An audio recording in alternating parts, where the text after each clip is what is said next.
ত্রিপুরা মধ্যশিক্ষা পর্ষদের সিলেবাস ভিত্তিক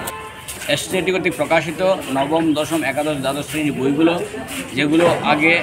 মানে বিগত 4-5 বছর যাবৎ নগদ টাকার বিনিময়ে বিদ্যালয়ে বিক্রি হতো,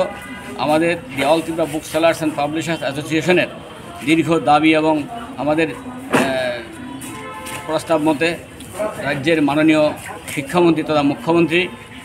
আমাদের দাবির সঙ্গে সহমত পোষণ করে the all Tripura book sellers and publishers অ্যাসোসিয়েশনকে পূর্বের ন্যায় এজেন্সির মাধ্যমে এসটিআইটি কর্তৃক প্রকাশিত বইগুলো সারা রাজ্যে বাজারজাত করার দায়িত্ব দিয়েছেন। তারই প্রথম ধাপ হিসেবে আগরতলা শহর এবং শহরতলির জন্য আজকে প্রায় 25 লক্ষ টাকার বই, একাদশ থেকে দ্বাদশ শ্রেণীর বই আমরা এনেছি। এই বইগুলো আগরতলা শহর এবং শহরতলির পুস্তক ব্যবসায়ীর হাতে আমরা তুলে দিচ্ছি। যার যার অর্ডার মতো সেই বইগুলি রাজ্যের বিভিন্ন দোকানে তথা আগরতলা শহর শহরতলি যারা নেবেন, এই আশেপাশে যত আমাদের পুস্তক পড়ুয়ারা আছেন, শিক্ষক সমাজ আছেন, তারা বই নেবেন এবং এই বই নেওয়ার ক্ষেত্রে যার যেই